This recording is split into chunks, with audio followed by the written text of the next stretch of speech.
Welcome to Discover True Health and Happiness Through the Infinite Power of Your Mind. I'm really excited to share this powerful content with you today. Before we dive into that, I'm going to do a brief introduction to me and a little bit about my story before we get straight into the content. I'm Nicky Pennie, I'm an empowerment coach, and I'm going to share with you a definition of empowerment because the empowerment coaching that I teach is really powerful, and the definition of empowerment really matters.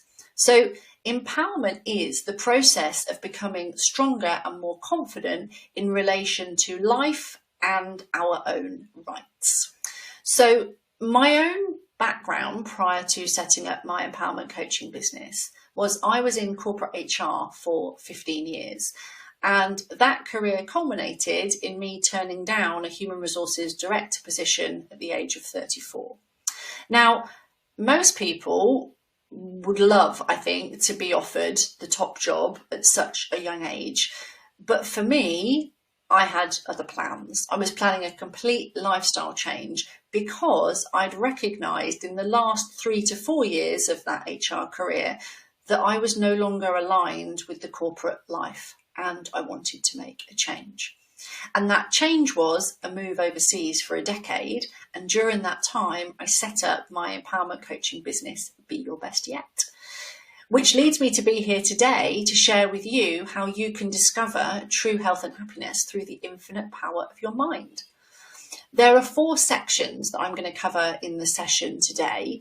The first being that the human mind is wired for survival. And I'm going to share with you why that's really important in relation to being empowered or disempowered. I'm going to talk you through reacting versus responding. And then I'm going to teach you how to respond rather than react. Because responding is empowering and reacting is disempowering. And then finally, I'm going to show you why your mind is very similar to your laptop, in that how it's programmed really matters. So, discover true health and happiness through the infinite power of your mind. The biggest blocker of health and happiness is stress. And studies have found that stress levels are far greater today than they were in the last century. And they continue to rise as the pace of modern life increases. Now, there's loads of reasons for that, but rather than bemoan those reasons and blame circumstances, which is actually a disempowering and a really powerless place to be, I'm going to teach you how you can become powerful so that you can feel good regardless of your circumstances. And that is being empowered in action. And it's also how to sustain health and happiness through the infinite power of your mind. So I mentioned at the outset that the human mind is wired for survival, and I'm going to share with you a little bit about why that is. If you think back to caveman days when the human species needed to hunt and gather our food, you might have heard that the mind has a negative bias, and this is why. Because without a negative bias, without looking out for threats, it's very likely that those cave people would have come into great difficulties and not survived. And the reason why this really matters is because whilst the world has changed and human beings' lives have changed hugely, how our minds are wired has not. So humans as a rule tend to still have that negative bias, and the mind is still wired to look out for threats. And the reason why I use the word threats in quotes there is because back in caveman times, it was genuine threat to our lives. But today, it's not. For most people in the modern world, their life isn't under threat. But our mind reacts as though it is. And this is really important to understand because the mind is still relating to something that was many years ago, yet life has moved on. And this is the key to understanding how you react to life rather than respond to life, which we're going to get into now. So the modern threats aren't bears or tigers anymore, generally speaking, and they're not threats to our lives, but our mind responds like they are. So I'm going to give you some examples of modern threats. So if you're still commuting, then being cut up, or if you're just going out and about in the realms of your day, being cut up in traffic can seem like a modern threat. Think about how you react if you're in traffic and somebody cuts in front of you. You'll react probably with a great deal of anger and frustration and, oh my goodness, that could have caused an accident. That's an example of a modern threat. Think about at work. If you were to not get credit for an idea or effort and somebody else got that credit instead of you, you would probably react and be incredibly frustrated. Your mind would literally feel under threat as a result of it. You're not under threat, but that's how your mind is relating to it. And this is completely normal. And here's another modern threat. If your partner said that they would do something and they didn't, and it had a knock-on impact for something that you were planning to do, you would be likely to feel frustrated, upset, stressed out. That's another modern day threat. The same with a friend. If you've got a friend that said they would do something and then they let you down at the last minute, the reaction that you would feel, the stress that you would feel, would be similar to back in the ye olden days, your body, your mind feeling under threat because of the reaction that you're having.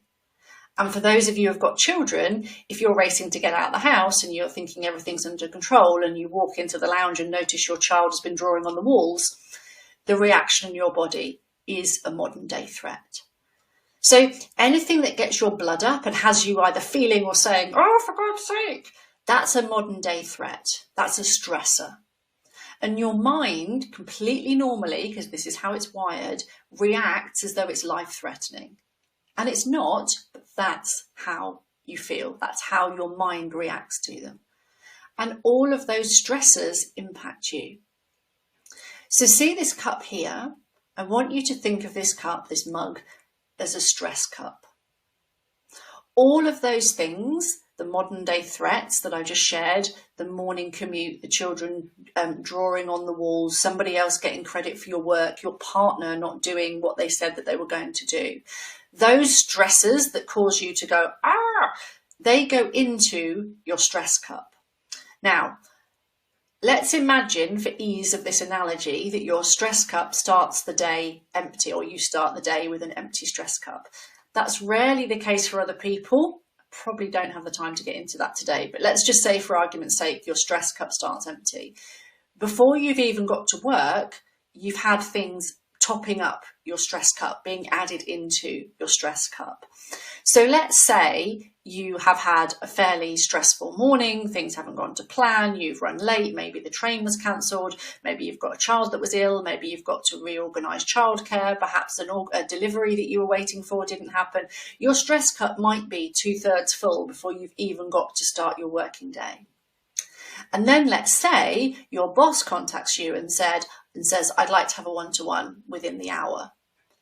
Your mind will automatically go, oh my God, what does that mean? I'm going to get fired. I'm going to be made redundant. I must have done something wrong. Notice, because of the negative bias of your mind, that your mind doesn't go, hey, maybe they're going to offer me a pay rise. Maybe they're going to talk to me about a promotion.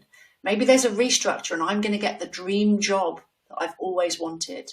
Really notice how in that situation, your mind always goes to the worst case scenario. But in reality, you have no way of knowing. It could be amazing, it could be terrible, but just notice how your mind will automatically default to, it's going to be bad. Now, the impact of all of those stressors, and this is really important for health and happiness, they shoot adrenaline and cortisol through your body every single time. Think back to caveman days. We needed that adrenaline and cortisol to literally be able to run from whatever we were under threat from. And because the mind and the body haven't changed that much since those times, those chemicals still get shot into the body so that we're ready for fight or flight. But you don't need to be in fight or flight because your child has drawn on the walls, because your partner didn't pick up the delivery, because you had somebody else take credit for your work. But the impact on your body and on your health is real, is the same. And when you think back to hunter-gatherer days, it would be minimal that their body would be under stress in such a way. But in the modern times, we're under those levels of stress 15, 20, 30 times a day, depending on what your life looks like. That is why there is such a huge increase in stress in the modern day life. And research suggests that 90% of illness and disease is stress related. Stress leads to multiple diseases in the modern day, far more than was ever the case before. But what stresses us out isn't commensurate with what the impact that it has on the body. So if your child draws on your wall and because your stress cup is 2/3 full already, the reaction in your body is huge. Yet in reality, what do you need to do? Get someone to paint it at the weekend or paint it yourself. But because you already have your stress cup 2/3 full, it feels like the end of the world. Now, we have it better than any of our ancestors in terms of we have more money, more opportunity and more material possessions. But our health and our happiness is in a worse state. So why is that? Because of how we relate to life, whether that's work, home, family or friends. We're relating in a heightened state of reaction because as a species, we are stressed. Now remember, the mind is wired to look out for threats. It's wired for survival, to survive the bears. That's where that comes from. But what it finds in modern day life aren't real threats. They're not threats to your life for most people. They're actually threats to your ego.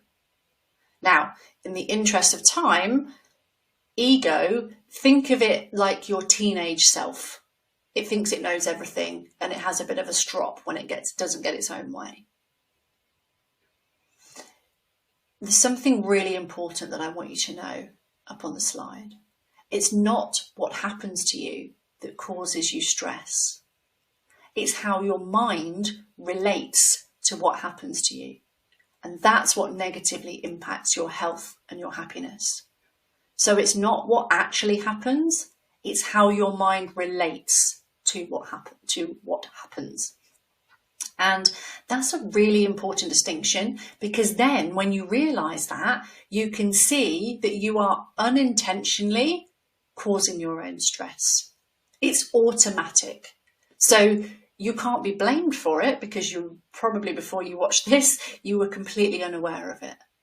But this is actually good news, because even though it's unintentional, it is you that's causing your stress. The good news is that means you can change it. Because if it really was the circumstances or somebody else, if it really was that colleague that took credit for your idea, if it really was the person that cut you up in traffic, if it really was your partner, you'd be stuffed because you have no control over how anybody else behaves. The only thing you can control is you. And I'm going to show you how you can reverse that damaging pattern of unintentionally causing your own stress. And you do that by reacting and recognizing what that reaction does to you and changing it to responding. Because as it says here on my slide, life is 5% what happens to you and 95% how you respond to it. Responding is empowering. Reacting is disempowering.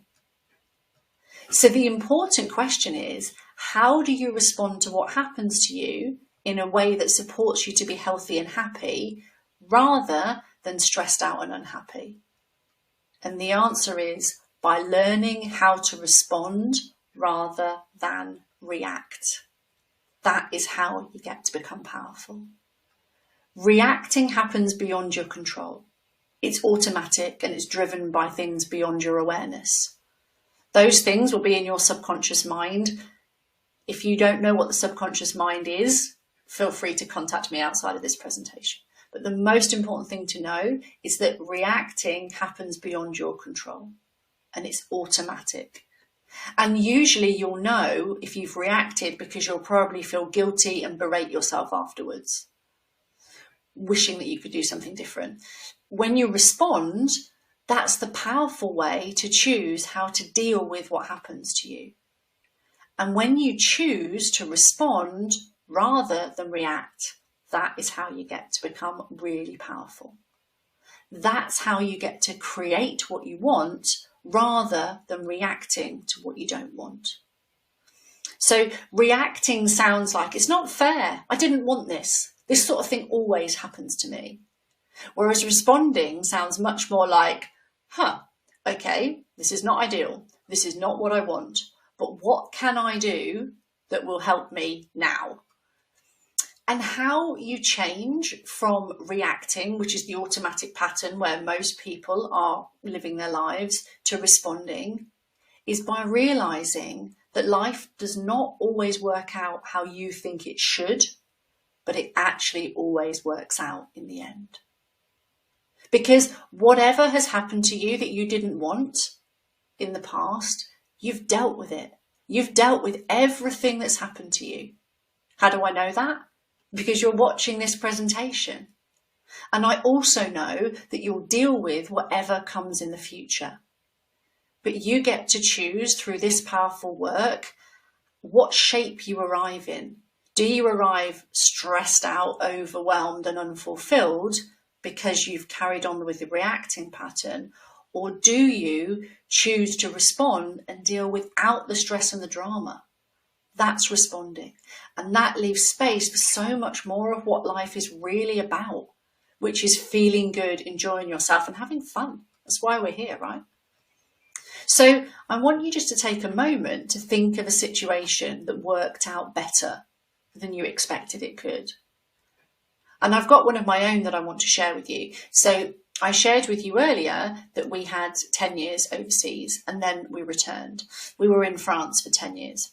And back towards the beginning of 2021, we had our house for sale. And if you remember, that was post-Brexit. It was also the pandemic was still very rife, and travel and movement and everything, both in France and from the UK, and everything was incredibly challenging. During the pandemic, we had some people who wanted to come and see our property, and they were very interested. They saw the videos, saw the photos, and they were fairly close to actually buying it before they even saw it. They eventually were able to come and see it in person, which we insisted on, and they wanted to buy it. So they put in an asking price offer and we accepted. Now, it was a number of months between when they first saw it to when they actually came and made the offer. And when they came and saw it and made the offer, I think they would honestly have moved in there and then if they could. In the background, we found somewhere to rent over in the UK, and the process, as we thought, was going swimmingly. Now, the process in France for buying a house is there is a 10-day cooling off period with which somebody can pull out. We had no indication that they were going to pull out. They were absolutely keen as anything. On day 8, I received a phone call to say they had pulled out. We had already set in motion the plans to move to the UK with 4 horses, 3 dogs, 4 cats and 2 humans, post-Brexit and in a pandemic where there were still restrictions in place. This was my biggest test of the embodiment of this work. I had a choice either to react to what happened or to respond to the circumstances that I found myself in. And I chose to respond. Now, I want to be really clear here that an old version of me would absolutely have blown her top and freaked out and been incredibly upset and cross and frustrated. And here's the important thing to know. It wouldn't have changed a thing in relation to the circumstances. All that would have happened was I would have been hugely upset, frustrated, and wasted a whole load of energy on something that I couldn't change. That is what reacting looks like. Instead, I went, okay, so this wasn't the plan. What can I do? And that's a really powerful question. And I'm going to come on to talk about powerful questions later on. What I chose to do was step into action, and I put a plan in place. Myself and my husband had a conversation that resulted in us saying, this doesn't change our plans. This is a bump in the road. We are still focused. We made the decision to carry on. It meant leaving in, I think, probably 5 weeks' time from then, continuing to advertise the house. We made the decision. It didn't ultimately affect us. And we decided that we could leave the house empty and move and be confident that it would sell. We didn't know what was going to happen. Nobody ever knows. The future is unknown. However, that was the decision we made. We left 5 weeks later with the menagerie of animals that I've described. We got through the process of all of the things that were needed for that, which was a lot. And within a month of landing in the UK and settling, we accepted an asking price offer on our house. There was a story in amidst the people pulling out in my mind that empty houses take longer to sell. Empty houses don't sell for as much money. I recognise those stories through the powerful work that I do, and I allowed myself to recognise I didn't know what the future held, and nor could I know until what was due to transpired. And what did transpire was we held our nerve, we carried on with our plan, we returned, and the house sold for the same price. I saved all the energy from reacting and getting stressed and put it into what I was planning to do, which I needed all that energy because it was a lot. I saved myself a whole load of unnecessary stress by choosing to respond and not react. And I'm going to teach you how you can respond rather than react as well. You do that by becoming aware of when you're likely to react, by really noticing and getting clear on your reacting patterns. And the reason is because nothing can change without awareness. So until you're aware that you have the pattern of reacting, you will stay in that reacting pattern. And reacting is automatic until you slow down and take notice. Like, where do you react? Is it around certain people, certain situations? And your clue is afterwards, you will undoubtedly wish that you'd done something else. You'd be like, oh, I should have done this instead. You might feel guilty. You might feel embarrassed. How you change that pattern is notice the tightening in your body. That happens first. That's your cue. When you feel that threat, your body will feel it really small amount of time before your mind. Tune into that slight contraction in your body, and when you notice it, here is the 3-step process that you need. Firstly, take a breath. That was exactly what I did as soon as I put the phone down from the estate agent when she rang to say they've pulled out. Secondly, ask yourself powerful questions. Is this worth my energy? That was the question I asked myself. Is getting upset about them pulling out, being angry, being frustrated, is it worth my energy? The answer was categorically no. And I've also put here, is this my battle? Because often, particularly in the workplace, people get caught up in other people's dramas and it's actually nothing to do with them, but they waste a whole lot of energy on it. So ask yourself those powerful questions. And then thirdly, choose to focus on something you can influence. And that's usually in taking action. So for me in that example, it was, what can I do? What steps can I take to rectify the circumstances that I find myself in? So direct your mind to focus on something that makes you feel good. Usually that's in taking action, rather than allowing your mind to drift and stay in a catastrophic cycle of, stress, oh my God, because that just makes you feel bad. And when you repeat that 3-step pattern consistently, responding will become your new pattern. It will take over from reacting and you will be happier and healthier as a result. Powerful questions are such a great way of being able to cut through the noise and the drama. So here's a few for you.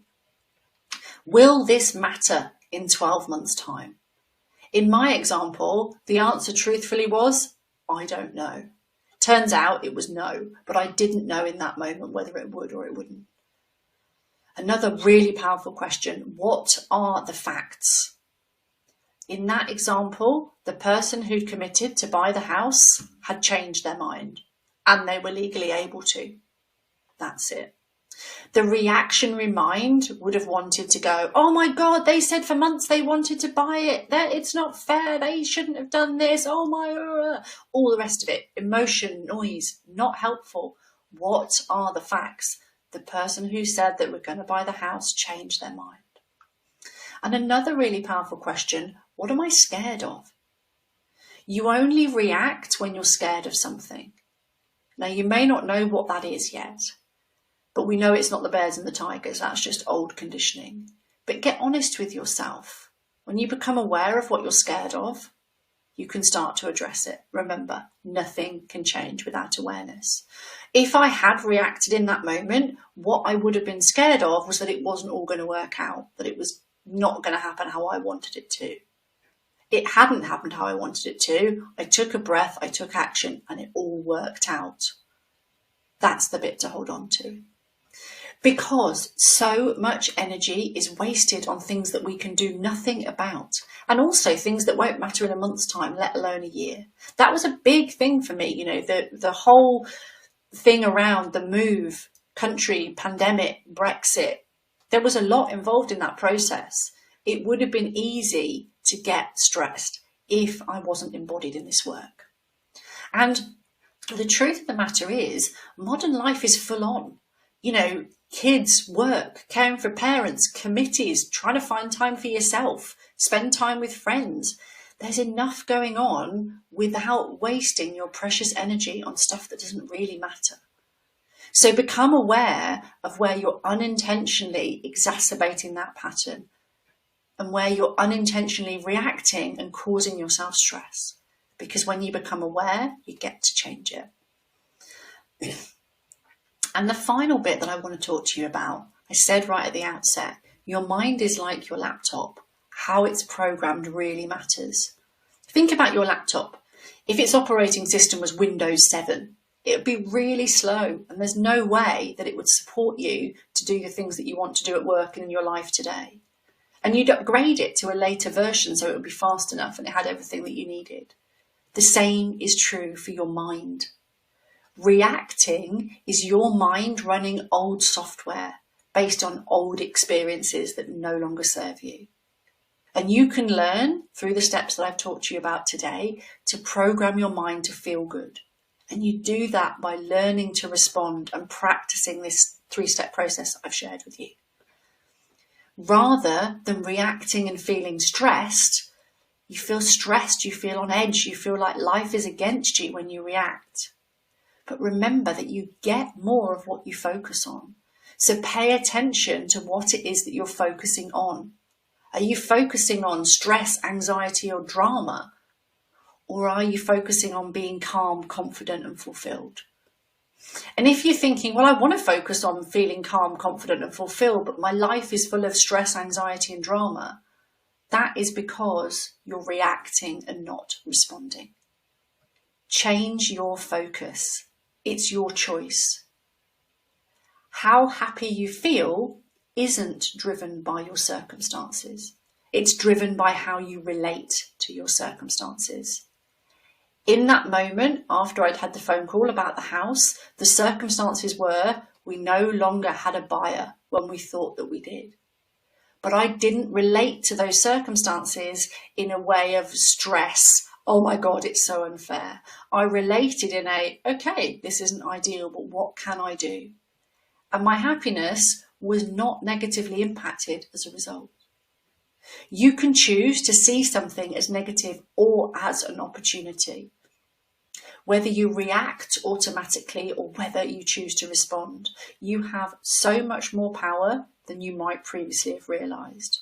Now, that's not to say that everything will change by the weekend, but when you get clear on the reactions that aren't serving you, on how your mind is relating to things that are causing you to feel stressed, and you're intentional about changing that to responding, the possibilities are honestly endless.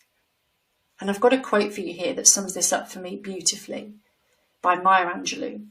You may not control all the events that happen to you, but you can decide not to be reduced by them. It is a choice. And I'll leave you with this. Your mind has the power to create misery or magic. Which one you choose is up to you. I hope you've enjoyed this presentation. I've absolutely loved delivering it. If you would like to know more about this powerful work, then the way that you get to follow me and find more out about it, my website, beyourbestYet.co.uk. I'm on social channels, Instagram and Facebook, Be Your Best Yet, or you can email me at Nicky@BeYourBestYet. Thank you so much for your time today and have a wonderful day.